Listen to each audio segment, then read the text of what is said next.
for you news. Just back with more breaking news. Geraldo Rivera resigns. I think the only reason I know this guy is because I saw him on The Apprentice. According to reports, Geraldo Rivera has resigned from his position at Yale University after the school decided to change names of one of its colleagues. AP reported. New Haven Con. AP. Fox News personality Geraldo Rivera says he resigned from a voluntary position at Yale University after the school decided to change the name of a residential colleague that honors a slavery supporter. Rivera said on Sunday on Twitter that he resigned as an associate fellow of Calhoun College. He said the position was an honor, but intolerant insistence on political correctness is lame. I agree. Personally, I can't stand the stuff. Political correctness. Just say how you feel and say it right now and say how you feel. Calhoun College was named after 19th century alumni and former Vice President John C. Calhoun, an ardent supporter of slavery. After years of debate, Yale announced Saturday it is renaming the college after trailblazing computer scientist Gracie Murray Hopper. Yale said in a statement Sunday that it respected Rivera's decision, but said its choice to rename the college was based on principle, not political correctness. Yeah, right. Oops, Trump did it again. It keeps getting better and better. We're gonna win, win, win. After a successful meeting with Prime Minister Abe of Japan, that's funny, eh? We call him Abe. The dollar gains against the yen, once again showing the positive effect President Trump has the economy. If people don't think words are power, then listen to what Trump says and realize the effect it has over the globe, whether it be through the stock market or the media. Reuters.com reports the dollar rose against the yen on Monday on relief that U.S. President Donald Trump set aside tough campaign rhetoric over security and jobs in a smooth meeting with Japanese Prime Minister Shinzo Abe, with no mention of currency policy.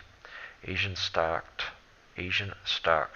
ticked up, helped by renewed optimism over Trump's tax reforms plans, generally upbeat global economic data, and Trump's change of track to agree to honor the One China policy.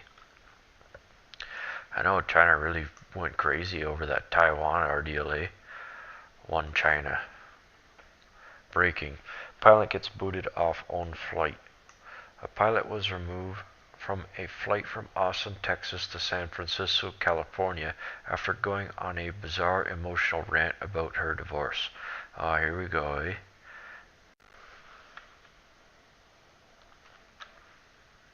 A United Airlines pilot was removed from a plane bound for San Francisco International Airport after a bizarre rant about politics and her divorce. It happened Saturday before the United Flight 455 left from Austin, Texas. The pilot got passengers' attention when she boarded the plane in her street clothes.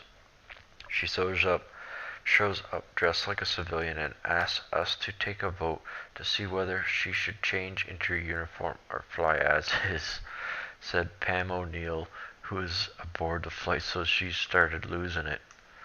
Passenger Randy Reese tweeted, "She asked if we were okay with her flying like that, then says, 'Sorry, I'm going through a sick divorce,' so she broadcast it to the public. There's the second red flag.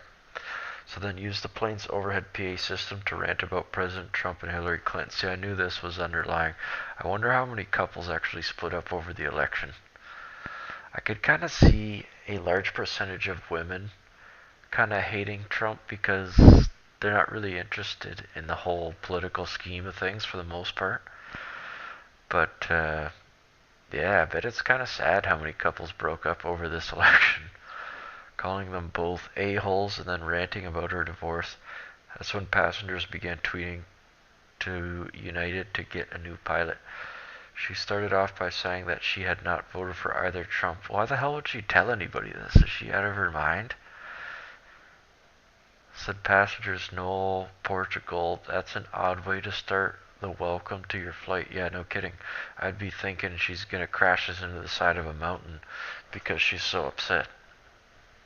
Former member of Congress faces 350 years in prison. Look what party they're from. I'll give you two guesses, but you'll probably only need one. Corrupt ex-Congresswoman Corny Brown faces 357 years in prison.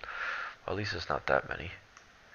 The Washington Examiner reported she partied with Nancy Pelosi, no surprise, traveled on Air Force One next to President Obama and cast her superdelegate vote for Hillary Clinton. But today, Corinne Brown is in federal court for stealing scholarship money from school children. Like, how low can you get, eh? You're already part of the 1%, and then you go a step further. The disgraced congresswoman must defend against charges that she funneled hundreds of thousands of dollars from nonprofit charity, One Door for Education, into her own pocket. If convicted of all 24 counts, she faces 357 years in prison and $4.8 million in fines. Wow.